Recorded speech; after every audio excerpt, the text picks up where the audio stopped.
About the sunbeams or the sun rays that come through the clouds called crepuscular rays. And what I'm going to do here is prove in this video with a series of proofs beyond a shadow of a doubt that the sun is close and the sun is small. First, I'm going to show you an experiment I did with the sun rays. That's very solid proof that the sun is in fact close and not very big. And then I'm going to refute Wikipedia's account of these crepuscular rays. They say that these rays are due to perspective, and that in fact they are, for all intents and purposes, parallel lines from a sun that's almost 1,000,000 miles in diameter. But the fact that we see them splaying out, they say that that's due to perspective. I'm going to show that that's impossible. And then number three, I'm going to show that it's actually when you take a look at this picture of the crepuscular rays, that actually perspective is missing from this photo, if in fact the sun were 1,000,000 miles in diameter and 93 million miles away. The heliocentric model is in trouble. So let's get to my experiment. I watched a video from my perspective. His video is called Flat Earth Sunbeams, Part 1. I was outside and I go, man, let me try that. And I just kind of ran in, I grabbed some cardboard, I cut some holes in it, and I wanted to see how the sun reacts coming through. So here I am, raising it high over my head, so I'm about 8 feet away from this, and the light doesn't diverge or spread out. You know, it doesn't splay out like we see the crepuscular rays. And this sun's far away, just like in the heliocentric model, the sun is far away, right? 93 million miles away from our clouds. But we see the sun rays splaying out from the clouds as though it were a close sun and not a faraway sun. Well, you can see when it is far away, the light beams are parallel and they don't splay out or diverge from the clouds. So then I got a little bit more sophisticated. I went inside and I cut some nicer holes in another cardboard. You know, my budget went up. And here they are, and I put some CGI here. I put some beams in there, and you can see they are dead straight. No splaying out. And then you can also, there's a part here where I have it up overhead, and I had the same results. No splaying out. So this is the example of the far away sun, that the rays, this is what we should experience coming through the clouds. The rays from a sun that's almost 1,000,000 miles in diameter and 93 million miles away, when those rays get here, they should be parallel and dead straight. But we don't see them as dead straight. We see them splaying out or diverging from the clouds. Something's not right here. Okay, here I am inside. Notice I got my light close. Look at already, you can see the light splaying out. You see that? I drew you can see the circles on the floor and on my piece of cardboard actually. Those are the original size of the holes that when I was outside, they lined up perfectly. Here, you can see them completely splaying out. And if I put the rays on it like this, the sun rays, and that's not even as splayed out as they got, it's just that the cloud is in view. And I want you to be able to see the cloud, which is my cardboard with the holes cut out of it. That way I could line up the rays. But as you can see, when I moved up a little bit off the floor and put the light even closer, the rays really splayed out. So I just wanted you to see that. Okay, so there you go. There's hard evidence that when the light source is close to the clouds, the light will diverge. The dispersion pattern you can see when I was outside, the dispersion pattern remained the same, meaning the 5 holes that I had, like that, stayed exactly the same, and that's a faraway light source. But when the light source was close, they splay out. That definitely supports the flat Earth model of a small, close sun. Okay, let's analyze this claim that science makes and Wikipedia makes, that the crepuscular rays are due to perspective, that they're actually very close to parallel lines. For all intents and purposes, they are parallel, coming from a sun that's almost 1,000,000 miles in diameter, but we don't see them parallel coming through the clouds. Those crepuscular rays are angled outward. They splay out. They're diverging from the clouds. And Wikipedia is saying that that's due to perspective. Okay, and Wikipedia also uses railroad tracks like these. And they say, see how these converge at your horizon, or they diverge from the perspective of the sun outward, and they're saying that that's what's going on here. Okay, so we need a quick little review of perspective.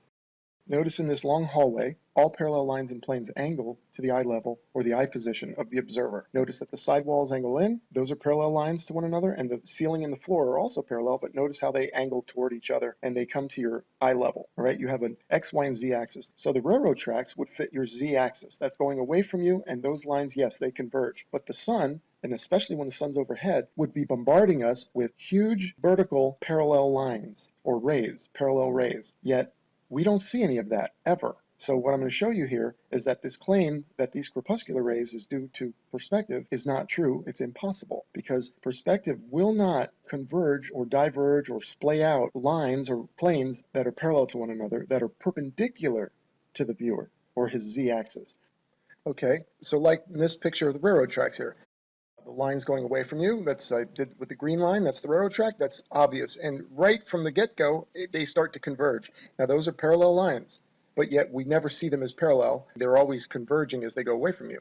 Now, the black poles that I have going down the side of the railroad tracks are also parallel lines to one another. But notice that they stay parallel. They don't lose their parallel orientation. They may get shorter and they get smaller, that's true. They do have a sort of a convergence, but they don't change their parallel orientation, these vertical lines, because they're perpendicular to you. Now, this is why invoking perspective to explain the crepuscular rays doesn't work, because perspective does not splay out these vertical lines, yet whenever the sun is overhead, we should see vertical parallel rays everywhere, and yet we don't see them. So perspective as an explanation for this is invalid. What we see is the rays emanating from this omnidirectional sun. The rays fit the size of the sun, and the angles of the rays off the sun also fit the size of the sun and the shape of the sun. But they shouldn't fit the size of the sun if the sun is in fact almost 1 million miles in diameter and 93 million miles away. The rays should be huge and the sun small. So that's telling us that the sun is in fact close. Okay, and let's go back to what Wikipedia said. Wikipedia says that the rays from the sun are in fact parallel lines, but we don't see them that way because of perspective. Perspective splays them out. Okay, look at this picture. I put these rays in. Okay, so this is what's really going on, Wikipedia says. They say that rays are really parallel, and they would be from a 1 million mile diameter sun. But this is what our eyes do through perspective. It splays it out. Okay, here's another one. They say this is how they really are. They're vertical and they're parallel, but our eyes splay them out like this. Okay, so then why doesn't perspective take these telephone poles and splay them out like this? We don't see that, do we? Why doesn't it take these buildings and splay them out like this? They're vertical and they're parallel. Well, because what we see, the crepuscular rays, is not due to perspective. It's just due to the nature of an omnidirectional light source with the light coming out in all directions. And it's coming from a small sun. It's impossible that this sun is 1 million miles in diameter, as I've already showed you. So then if it's not perspective, these crepuscular rays are not due to perspective, as Wikipedia and science in general claims they are, then what are they? Well, it's very simple. All they are is radially propagated light, or another way of saying it, light rays emanating out from a common center, like the sun, or any light. And I understand that the light rays coming off the sun looks like perspective. It shares the common trait where, with perspective, all the lines and planes converge at a point in the distance called your vanishing point. The sun also has that look, where it looks like the rays all converge at a point in the center of the light. Actually, the light rays are emanating out from a common center, but I can understand how they look alike, but they're not the same. Okay, that's all it is.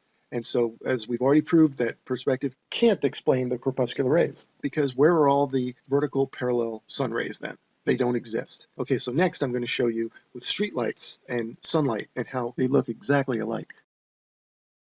Okay, let's take a look at some light rays. Let's look at how the sun and a street lamp look the same. The one on the left is a street light, and the one on the right is the sun. Okay, notice that the light source and the rays match one another.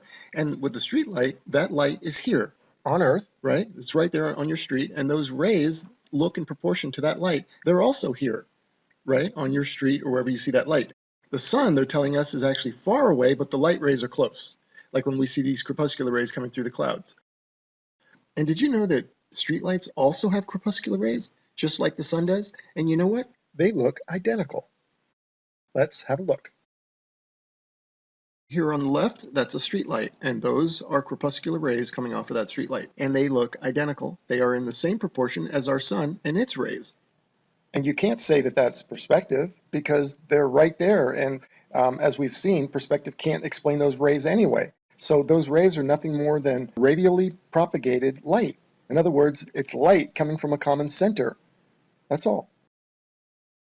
And look at this one. The left one is a street light, the one on the right are the sun rays. They are both in proportion to one another. The light source matches its rays, which indicates that they're both local. Okay, and this street light is here. We know it's here, and we know those crepuscular rays are here. There's no fooling us and telling us it's 93 million miles away or 1 million miles in diameter. And it looks just like the sun, that they're telling us is far away and huge, and whose light rays are here, though, on the Earth. Same here. Same as what we see in the sky. The sun matches the sun rays. But in the heliocentric model, with a sun that's 93 million miles away and almost a million miles in diameter, the rays should be completely out of proportion, like this. You know, we shouldn't even maybe even see the sun. Maybe the sun should just be a blob of light on the other side of our lit up atmosphere from these huge rays. I mean, we see the sun like it's in our atmosphere, like it's close, but it can't be, according to the heliocentric model.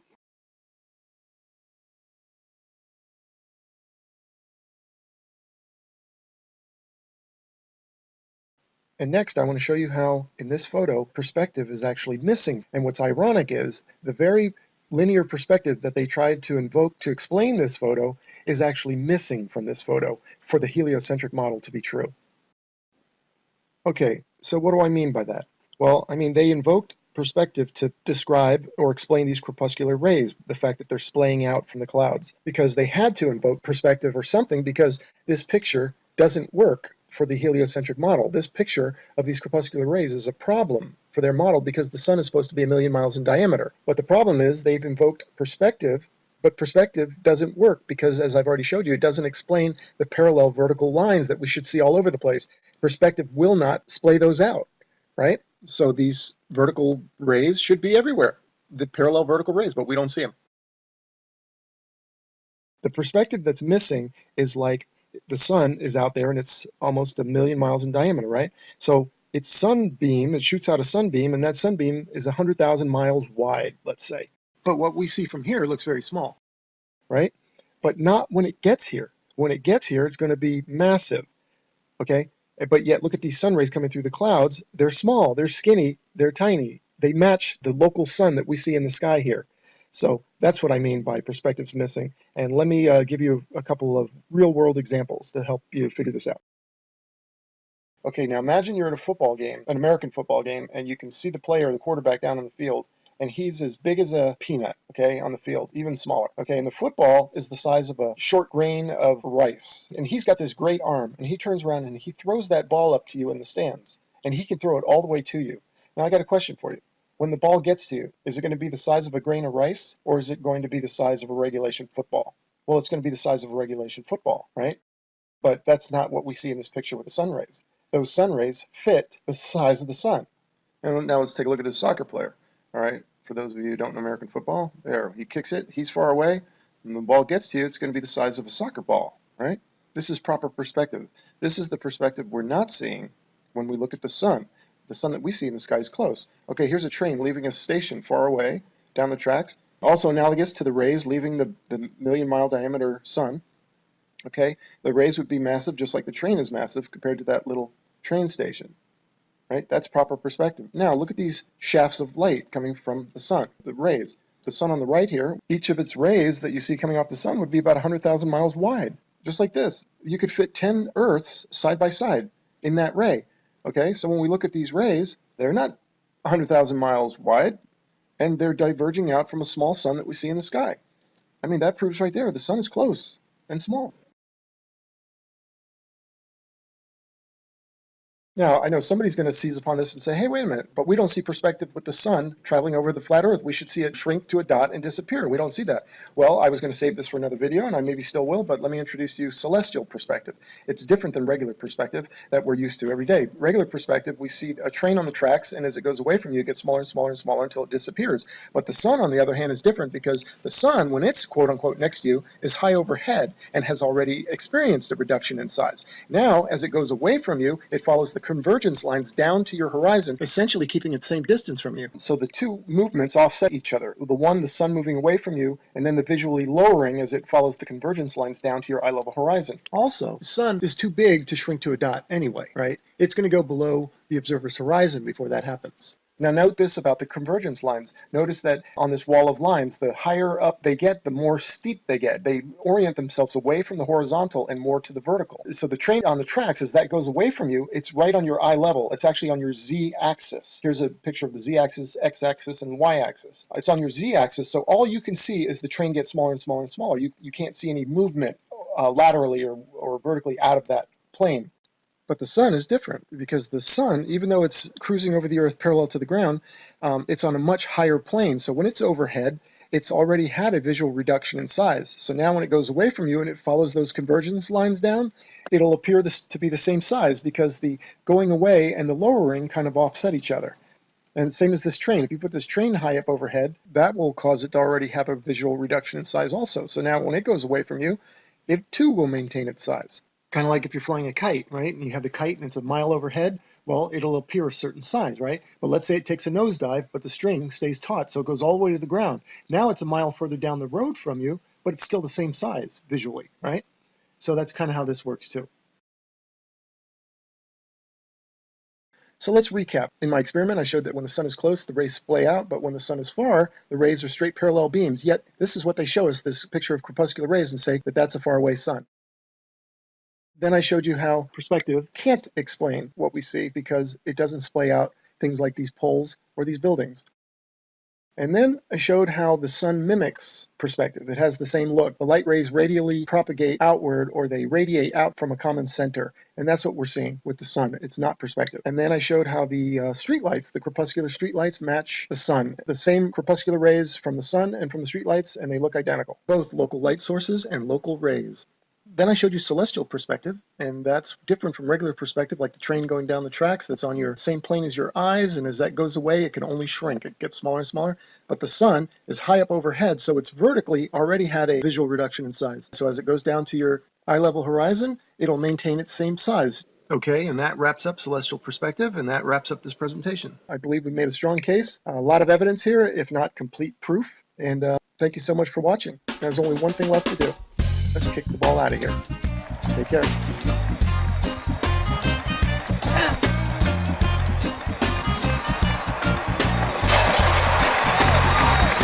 The earth is flat, living in illusion. The earth is flat. We take some illusion. The earth is flat, living in illusion. So people don't know what to do. The earth is flat, living in illusion. The earth is flat, staging illusion. Hey everybody, this is a video about the sunbeams or the sun rays that come through the clouds called crepuscular rays. And what I'm going to do here is prove in this video with a series of proofs beyond a shadow of a doubt that the sun is close and the sun is small. First, I'm going to show you an experiment I did with the sun rays. That's very solid proof that the sun is in fact close and not very big. And then I'm going to refute Wikipedia's account of these crepuscular rays. They say that these rays are due to perspective, and that in fact they are, for all intents and purposes, parallel lines from a sun that's almost 1 million miles in diameter. But the fact that we see them splaying out, they say that that's due to perspective. I'm going to show that that's impossible. And then number 3, I'm going to show that it's actually when you take a look at this picture of the crepuscular rays, that actually perspective is missing from this photo, if in fact the sun were 1 million miles in diameter and 93 million miles away. The heliocentric model is in trouble. So let's get to my experiment. I watched a video from my perspective. This video is called Flat Earth Sunbeams, Part 1. I was outside and I go, man, let me try that. And I just kind of ran in, I grabbed some cardboard, I cut some holes in it, and I wanted to see how the sun reacts coming through. So here I am, raising it high over my head, so I'm about 8 feet away from this, and the light doesn't diverge or spread out. You know, it doesn't splay out like we see the crepuscular rays. And this sun's far away, just like in the heliocentric model, the sun is far away, right? 93 million miles away from our clouds. But we see the sun rays splaying out from the clouds as though it were a close sun and not a faraway sun. Well, you can see when it is far away, the light beams are parallel and they don't splay out or diverge from the clouds. So then I got a little bit more sophisticated. I went inside and I cut some nicer holes in another cardboard. You know, my budget went up. And here they are, and I put some CGI here. I put some beams in there, and you can see they are dead straight. No splaying out. And then you can also, there's a part here where I have it up overhead, and I had the same results. No splaying out. So this is the example of the faraway sun. That the rays, this is what we should experience coming through the clouds. The rays from a sun that's almost 1 million miles in diameter and 93 million miles away, when those rays get here, they should be parallel and dead straight. But we don't see them as dead straight. We see them splaying out or diverging from the clouds. Something's not right here. Okay, here I am inside. Notice I got my light close. Look at already, you can see the light splaying out. You see that?